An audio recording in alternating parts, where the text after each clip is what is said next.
Buenas noches para todos. Mi nombre es Jorge Luis Rodríguez. Soy médico general egresado de la Universidad CES. Esta es la primera charla del semillero de ortopedia y traumatología de estudiantes del CES.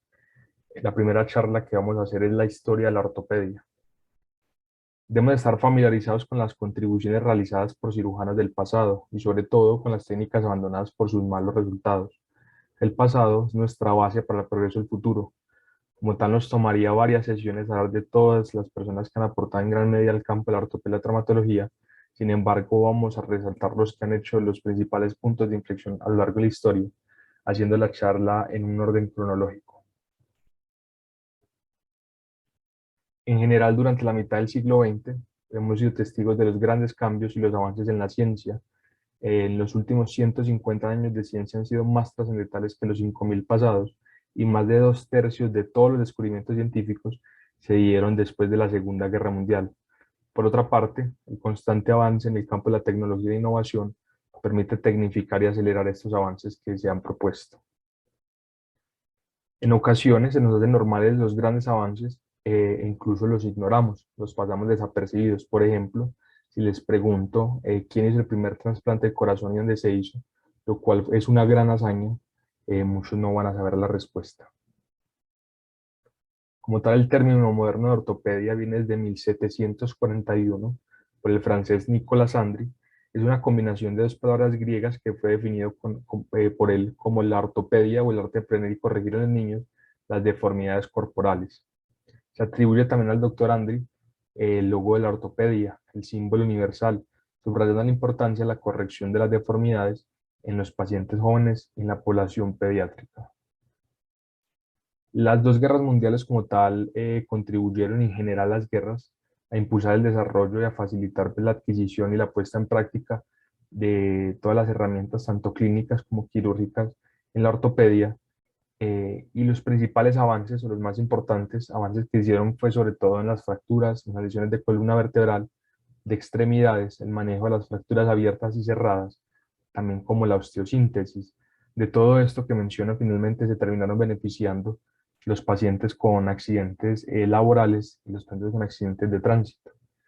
Robert Jones fue uno de los grandes exponentes para la época. Él puso las bases de los centros ortopédicos posguerra modernos y fue un defensor de la unión de la ortopedia y la traumatología, que para entonces estaba desligado. La primera parte de la ortopedia médico-religiosa, siguiendo el orden cronológico que proponemos, nos habla que durante el periodo paleolítico se utilizan procedimientos para la reducción y movilización de fracturas. Sin embargo, en ese entonces predominaba la magia y el empirismo, estando ausente cualquier tipo de intervención con una mínima base científica. Por medio de la arqueología se han evidenciado la existencia de lesiones en el sistema osteomuscular y el manejo en estas técnicas de inmovilización y también de patologías, malformaciones, procesos degenerativos, tumorales, infecciosos, entre otros. En muchos casos se atribuían pues, todos estos orígenes de lesiones y todos los traumas a los dioses como causantes de las enfermedades. Es por este motivo que los encargados del tratamiento solían ser médicos sacerdotes. En la antigua civilización egipcia se escribieron manejos sobre fracturas y luxaciones, además sistemas de inmovilización. Esto se documentó en los papiros de Evers y de Edwin Smith. Se han hallado también férulas en momias fabricadas con diversos materiales y pruebas sobre el uso de muletas. Esto es un ejemplo. El testimonio más antiguo del uso de una muleta se trata de un joven con poliomielitis apoyado sobre un báculo en Copenhague. Entonces vemos que el manejo pues, de las lesiones osteomusculares han estado presentes a lo largo de la historia. Con Hipócrates, la medicina y la cirugía empiezan a dejar de tener esas connotaciones mágico-religiosas y se empiezan a notar los primeros destellos del método científico, avanzando como tal el campo de la ortopedia en este caso. Hipócrates en Grecia, una como tal, describió y detalló diferentes técnicas quirúrgicas, inmovilización de fracturas, reducción de luxaciones, técnicas de tracción continua, entre otras. Otros autores en Grecia, como Herófilo, distinguieron componentes sensoriales y motores nerviosos y también diferenció las arterias y las venas. Otro autor es Segetor, él describe en detalle la articulación de la cadera y fue el primero en describir el ligamento redondo.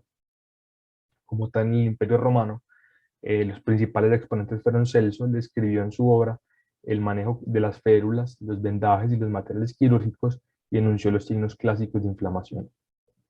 Galeno fue un gran anatomista, practicó y perfeccionó todos sus conocimientos, ya que era quien trataba las lesiones de los gladiadores. También describió un gran número de deformidades óseas y sugirió cómo corregir estas mismas. Como tal, la medicina árabe asumió y difundió los conocimientos médicos de la civilización griega. Los principales exponentes para entonces son Rasés. Él hizo los primeros trabajos sobre yeso mezclando polvo de sulfato cálcico con agua. Luego Abulcasis, con manejo de un gran número de pacientes con fracturas y luxaciones y sugiriendo cómo tratar estas. Avicena aportó también en la ortopedia más por lo médico que por lo quirúrgico. Entramos a la Edad Media, el Renacimiento y la Ilustración. Como tal, este periodo se le puede denominar como el enlentecimiento del método científico, debido a que predominaba el oscurantismo, la superstición, lo sobrenatural y el dogmatismo, perdiendo pues como tal terreno en el avance que se había hecho hasta entonces. Dentro de los principales exponentes que aportaron para este periodo está Guy de Chauliac, que él aportó datos sobre la atracción continua. Ambrosio Paré, quien hizo referencias sobre fracturas abiertas, fracturas de cadera, luxaciones de hombro y prótesis externas, y fue una figura bastante importante, la cual mencionaremos más adelante. Esto es un cuadro que refleja pues, el manejo de las lesiones osteomusculares, principalmente con vendajes, que también se hacía con yesos para entonces. La caída de Constantinopla en 1453 fue un hecho histórico, ¿sí? Que permitió que grandes intelectuales griegos se desplazaran al norte de Italia y esto generó un gran desarrollo de conocimiento anatómico, médico como tal, y el avance de la ortopedia. Dentro de los principales exponentes de esta época está Paracelso. Él destacó por el manejo de heridas por arma de fuego y sobre el manejo médico versus el quirúrgico en las fracturas y en las luxaciones. Está Andrés Vesalio, que es considerado el mejor anatomista de todos los tiempos, y Ambrosio Paré, que lo mencionamos. Él es considerado la principal figura quirúrgica del siglo XVI. Describió diferentes técnicas para el manejo de pacientes con múltiples traumas y lesiones musculoesqueléticas. Habló sobre el uso del torniquete en las amputaciones, del lavado en las heridas por armas de fuego, describió la fractura del cuello femoral y el desprendimiento epifisiario, y fue el primero en describir un paciente con fractura abierta tratada con éxito, sin amputación. Lo curioso es que el mismo Ambrosio Paré fue el paciente que presentó una fractura abierta de tibia y peroneo. A pesar de que el siglo XVII es conocido por algunos como un siglo donde hubo revolución científica, en ortopedia como tal no hubo grandes avances. Dentro de lo que destaca para entonces está Ashley Cooper y John Hunter, quienes hicieron referencia sobre las fracturas abiertas y su consolidación. En 1741, el francés mencionado previamente Nicolas Andri publicó la obra de ortopedia que dio como tal origen al emblema de esta especialidad, y muchos autores consideran este como tal como un punto de partida de la cirugía ortopédica moderna. Sin embargo, a partir de acá va a existir un vacío de más de 100 años y la ortopedia se valía principalmente pues, de inmovilizaciones y reducciones. Casi o nada tenía pues como alguna connotación quirúrgica. En España, los cirujanos barberos eran socialmente más reconocidos que los algebristas, quienes eran quienes se encargaban del manejo pues, de las fracturas y luxaciones. No eran estos algebristas los que hacían las cirugías, sino que eran los cirujanos barberos, principalmente las amputaciones para entonces. Siguiendo con los principales exponentes para entonces, está Jean-André Venel. Él estableció el primer centro ortopédico del mundo en Suiza. Se trata del primer hospital dedicado de forma específica al tratamiento de las lesiones y deformidades esqueléticas en los niños. Está La Puja y Sicré, fueron cirujanos de Toulouse. Hicieron el primer caso de fijación interna en una fractura reciente con un cerclaje de húmero con alambre de cobre. Entramos entonces al inicio de la ortopedia moderna. Esto se dio en el siglo XIX y XX, donde se produjeron unos hechos que marcaron el desarrollo. Entonces son cuatro los principalmente destacados. En primer lugar, se produce la fusión de la medicina y la cirugía, pasando esta a ser considerada como una ciencia con todas las implicaciones que llevaba. En segundo lugar, el inicio del desarrollo de la anestesia permitió hacer una cirugía enfocada en resultados y no tanto en la rapidez. En tercer lugar, el desarrollo de la asepsia y la antisepsia permitió una cirugía más segura y que se hiciera con mayor frecuencia. Por último, el descubrimiento de los rayos X al finalizar el siglo permitió un abordaje directo sobre la patología ósea. Los principales exponentes en Inglaterra, pues Inglaterra fue como tal un lugar con grandes figuras que aportaron en el campo de la ortopedia. Generalmente Londres y Dublín fueron los que principalmente pues, congregaron este foco de sabiduría quirúrgica, y entre los científicos que destacan está primero Abraham Coles. Él fue irlandés, fue profesor de cirugía de Dublín, es conocido por la descripción en 1814 de la fractura de la extremidad distal del radio, que lleva su nombre hoy en día. A la derecha está Hugh Owen Thomas, es considerado como el padre de la ortopedia británica, desarrolló diferentes técnicas e instrumentos quirúrgicos y propuso el reposo prolongado como tratamiento de los pacientes con patología articular tuberculosa. Para esto diseñó una férula que lleva su nombre, la férula de Thomas. Esta se utilizó durante la Primera Guerra Mundial para el traslado de pacientes con heridas por proyectil arma de fuego en fémur, y esto disminuyó la mortalidad de un 80 a un 20%. Y también describió el test de Thomas para el plexo oculto de la cadera. Como hemos visto y como les he mencionado, la historia militar y de la medicina pues han estado bastante relacionadas. La guerra pues en general proporcionó a los médicos la necesidad de encontrar métodos alternativos y cada vez más innovadores para el manejo de estas fracturas y de las lesiones secundarias. Como tal, en Francia, durante las guerras napoleónicas que se dieron en el siglo XVIII y XIX, los progresos más importantes se hicieron en este tipo de manejos, principalmente de las fracturas abiertas y de las fracturas cerradas. Uno de los grandes exponentes fue Dominique Jean Larrey, un cirujano general del ejército de Napoleón. Él realizó 200 amputaciones aproximadamente en menos de 24 horas tras la batalla de Borodino en Rusia, consiguiendo disminuir las tasas de mortalidad quirúrgica luego de esos aprendizajes. Larrey también fue quien defendió el desprendimiento quirúrgico, la amputación precoz y la cirugía inmediata para las fracturas abiertas. Luego está Malgaigne, él hizo el primer caso de fijación externa que se publicó en 1840. Describió pues, un paciente al cual le hizo un manejo con clavo percutáneo que tiene unos tirantes circulantes alrededor de la tibia, y 3 años después presentó un dispositivo para la reducción y estabilización de una fractura en rótula mediante una pinza con 4 dientes. Por último, Louis Joliet pues hizo grandes aportes a la ortopedia, describió la condrodisplasia que lleva su nombre y sugirió que el crecimiento óseo puede inhibirse resecando la placa epifisiaria, y que esto era útil para corregir diferentes tipos de deformidades. Fue el pionero en la utilización de los injertos óseos. Otros destacados para la época está Antonius Mathisen, un cirujano holandés, también médico militar. Él no estaba conforme con los vendajes de yeso que se utilizaban para la época, y por esto diseñó lo que se conoce como el yeso de París.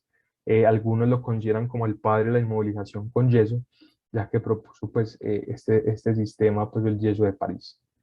En la imagen del medio tenemos a Theodor Kocher, fue profesor de cirugía en Berna y es reconocido principalmente pues, por su método para la reducción de luxación de hombro, y también diseñó diferentes instrumentos quirúrgicos y abordajes quirúrgicos.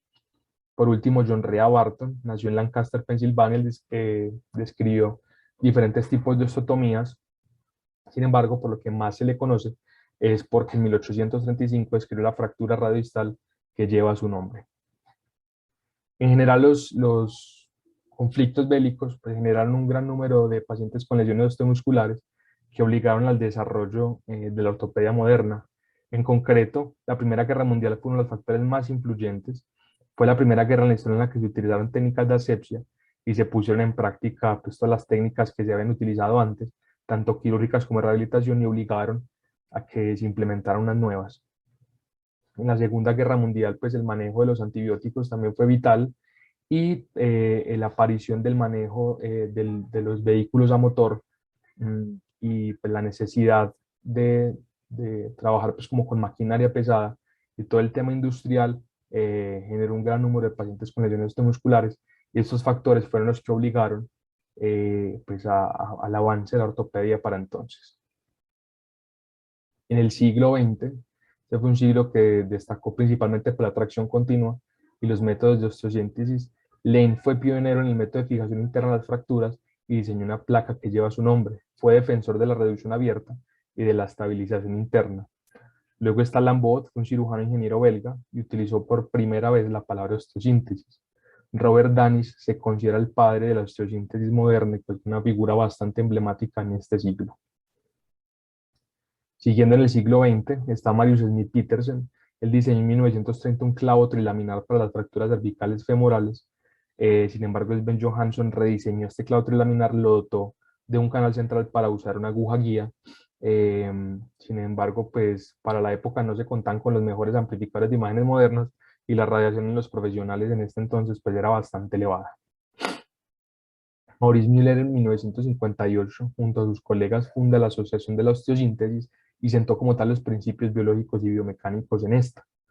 Un autor bastante controvertido e importante en la época fue Gerhard Kunscher, un cirujano alemán que generó un gran punto de inflexión en la ortopedia colocando su modelo de clavo intramedular de acero inoxidable con sección en forma de trébol.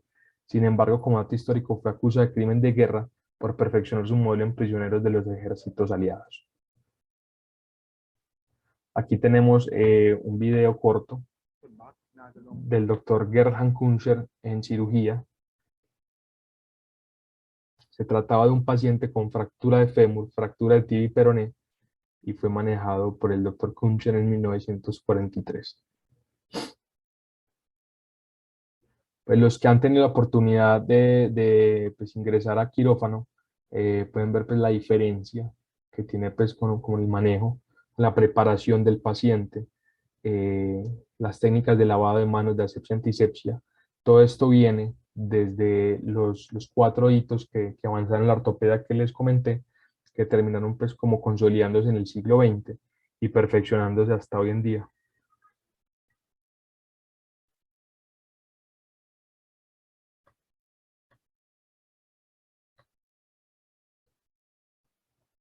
Luego está Raúl Hoffman, en 1938 el doctor Hoffman creó la primera generación de fijadores externos, compuesto de acero inoxidable rígido, y Gabriel Ilizarov, una figura bastante importante en la historia de la ortopedia, quien en 1970 construyó un sistema que cumple los principios de los radios de una bicicleta.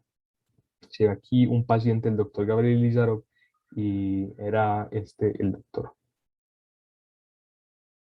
Hablando un poco de los implantes articulares, que también se empezaron a usar en el siglo XX, cerca de 1950, se empezaron primero con los modelos de la cúpula de Smith-Petersen, luego con las prótesis de Thompson en 1950 y en 1952 con la prótesis de Moore. McKee propuso un modelo de artroplastia bicompartimental, convirtiéndose en uno de los primeros sistemas de fricción metal con metal. Sin embargo, pues los resultados eran poco satisfactorios. John Charnley, pues una figura bastante importante en el campo de las artroplasias, diseñó un modelo de prótesis con un vástago de acero inoxidable. Este encajaba con una pieza acetabular fabricada en polietileno y utilizó como método de fijación del implante al hueso el polimetilmetacrilato que se estaba utilizando por los odontólogos para esa época. Como tal, disminuyó el tamaño de la cabeza femoral, esta pasó de 40 milímetros a 22 milímetros, ¿sí? Y también logró disminuir el grosor de la pieza acetabular, consiguiendo disminuir el coeficiente de fricción del par. Esto se conoce como el patrón de oro de los implantes articulares. Luego los aportes de los doctores que previamente se mencionaron se empezaron a trabajar pues, en diferentes tipos de materiales y componentes para evitar pues, o disminuir el desgaste de la prótesis y prolongar la vida media de esta. El revestimiento de los vástagos con hidroxapatita favoreció la incorporación de la prótesis y como tal disminuir las complicaciones que para este entonces eran principalmente el aflojamiento, y actualmente destaca la posibilidad de fabricar prótesis personalizadas para algunos casos. En cuanto a los implantes articulares de rodilla, esos tienen un retraso de aproximadamente unos 20 años respecto a los de cadera. Inició principalmente con Attenborough, quien diseñó los primeros modelos tipo bisagra, que tenía un pivote central, e Insal cambió el panorama con el diseño de una prótesis total condilar.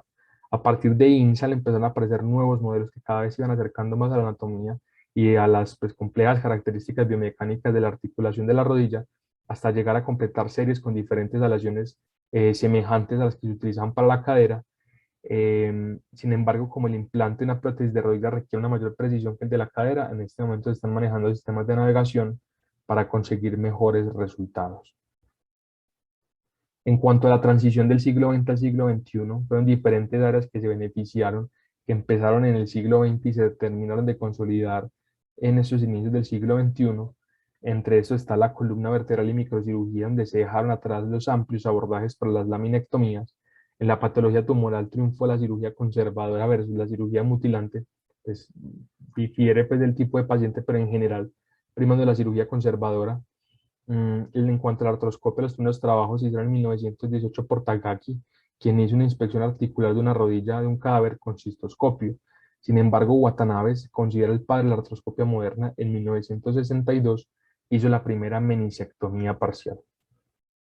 En lo que va del siglo XXI, que es como lo llamativo o lo que ha primado. Primero, el triunfo de la cirugía mini-invasiva, la casi perfección de las prótesis articulares, la cirugía robótica y por navegación, muy importante la investigación, que eso también permitió acelerar el proceso del desarrollo de la ortopedia, la medicina regenerativa y biotecnología, las células madre y la impresión tridimensional. Todos estos factores son lo que componen en este momento lo que se conoce como el segundo boom de la historia de la ortopedia. Para finalizar, dejamos una frase de Mario Campanacci, quien es ortopedista italiano de renombre, quien dijo: si un buen cirujano ortopédico que, como la Bella Durmiente, si hubiera dormido en 1976 y despertara hoy, no sabría hacer casi nada. Muchas gracias.